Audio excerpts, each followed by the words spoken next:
And where we see wrong, we will take a moral stand. So on the question of Palestine, we are clear. It is immoral what is happening to the Palestinian people.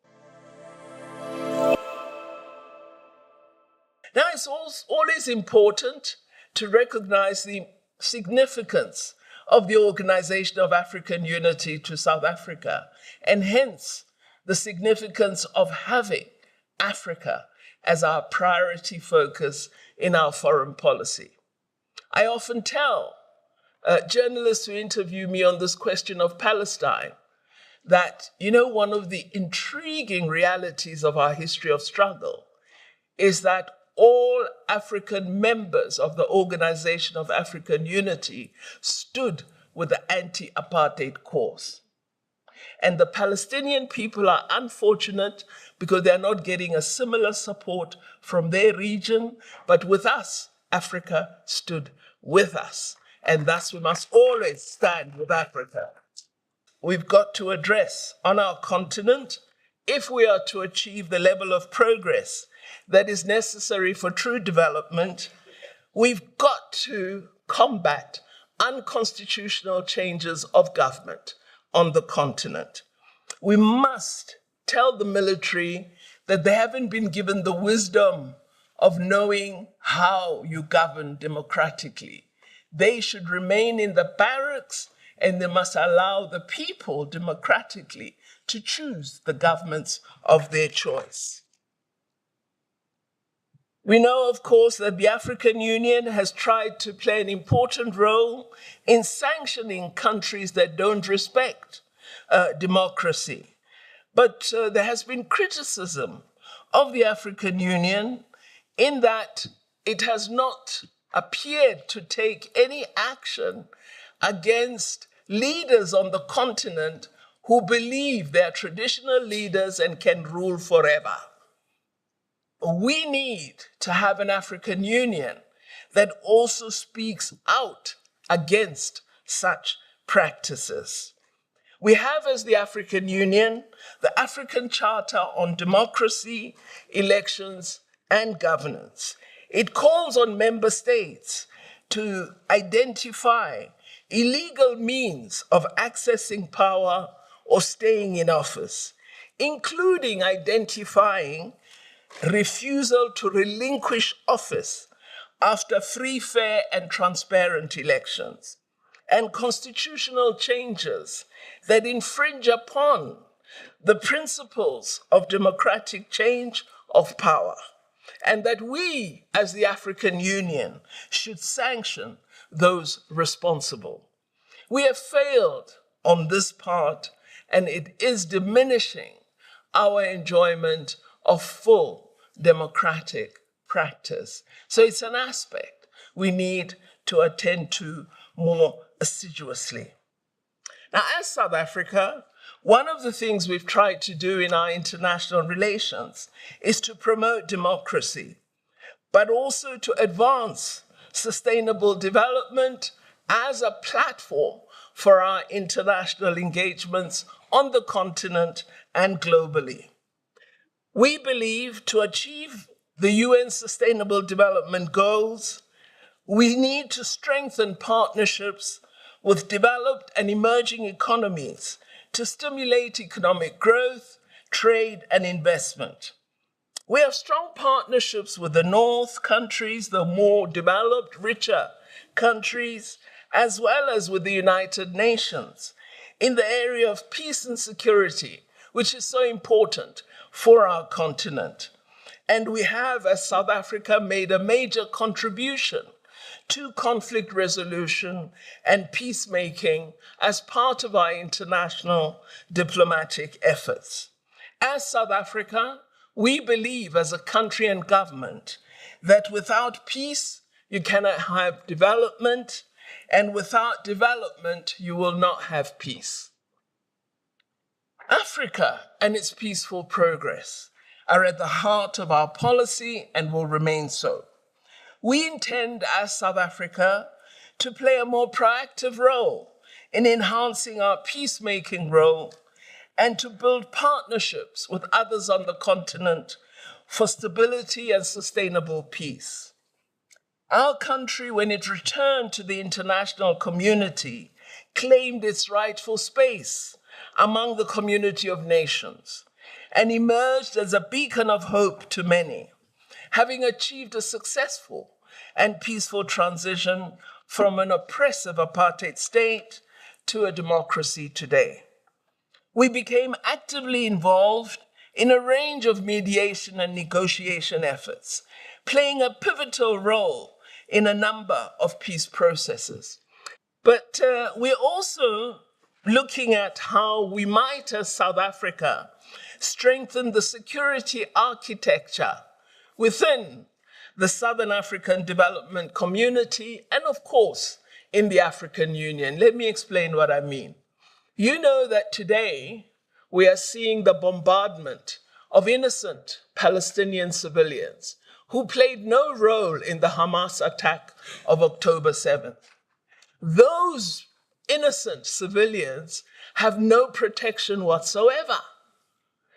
It should be the responsible of the United Nations to ensure peace enforcement and protection of civilians. What the current calamity illustrates is that we don't have proper security architecture, which can, through leadership of AU or SADC or the United Nations, offer protection to ordinary civilians who have no role in a conflict and played no contribution in initiating it. So we believe that there needs to be very firm attention to the matter of security architecture within our region, at the continental level, and globally through the United Nations. We also believe that the United Nations should play a greater role in resourcing African Union-led peace operations and also ensuring that there are higher levels of gender mainstreaming and gender responsiveness when we have AU and UN peace missions. I also want to say one of the things that we need to do is that we must address the ending of the dependence of Africa. Africa is an extremely rich continent with a majority of poor people. Largely, the reason is we do not control our own resources. This inadequacy was clearly illustrated when we were confronted with the COVID-19 pandemic. We discovered in that crisis that the world is extremely selfish and that where the rich have a solution, they will utilize the solution for themselves first and will think about us at the end. And so in response to the situation we faced, we decided as South Africa that South Africa and the continent needed to build their own capability of vaccine production. And we had to ensure that whenever we need them, vaccines would be readily available on our continent.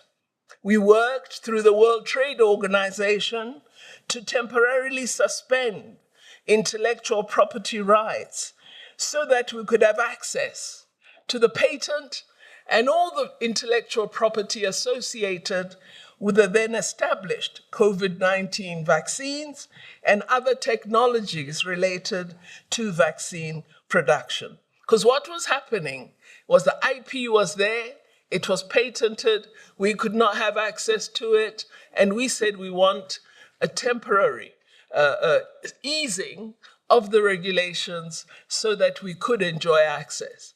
I don't want to waste your time by telling you what a difficult journey we traveled to persuade members of the WTO, that even in a case where you seek to save lives, people are more interested with the profit they make from controlling the intellectual property. But in the end, in persuading a number of the developing country members of the WTO, and particularly in partnering with India, we were able to secure that cease. And it was a very important step. A further area in which I believe we can reduce our dependence as Africa is through implementation of the African Continental Free Trade Area Agreement, a very vital agreement and a flagship program of Agenda 2063 of the African Union. Currently, trade within our continent, or intra-African trade, is at around 16%. And we want to increase our share of world trade as Africa, which at the moment, in terms of products we send out, stands at around 3% of global export output. Totally inadequate figures. And we need to change this. In order to do so, we must achieve economic integration, we must achieve industrialization on the continent, we must secure infrastructure development to ensure that the logistics are in place to secure our ability to trade more effectively. We've got to increase productive capacity on the continent, have stronger regional value chains, manufacture more effectively quality products, and create economies of scale. So I'm really thrilled that South Africa has taken the AFCFTA very seriously, and that we commenced trading in January last year, and that the majority of African states have now ratified the free trade agreement, which will vastly change Africa's landscape. Once implemented fully, the free trade area will connect 1.3 billion people with a combined GDP of around 3.3 billion US dollars. And all of us as entrepreneurs can benefit from that opportunity. As Africa, we have 650 million consumers today, and we will have a significant African middle class by 2030. So we really believe the AFCFTA has come at the right time, that this is Africa's time, and that the youth must take up all these opportunities and make good on them. So I say to young people that our international relations have been directed at enhancing diplomacy between South Africa and the rest of the African continent, but also strengthens our collaboration and development partnerships with countries of the North.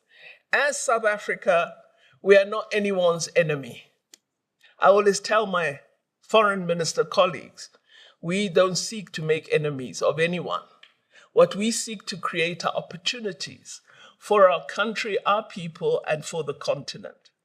And where we see wrong, we will take a moral stand. So on the question of Palestine, we are clear. It is immoral what is happening to the Palestinian people. We will also take a stand on what is happening in Sudan, on what is happening in the Sahel, and several other African countries. South Africa must play a role equitably everywhere to ensure peace and development, and to utilize our achievement of democracy to support the achievement of democracy and development in all parts of the world. So for us, when we talk international relations, we say a better South Africa, a better Africa, a better world. This is our commitment in international relations. Thank you very much.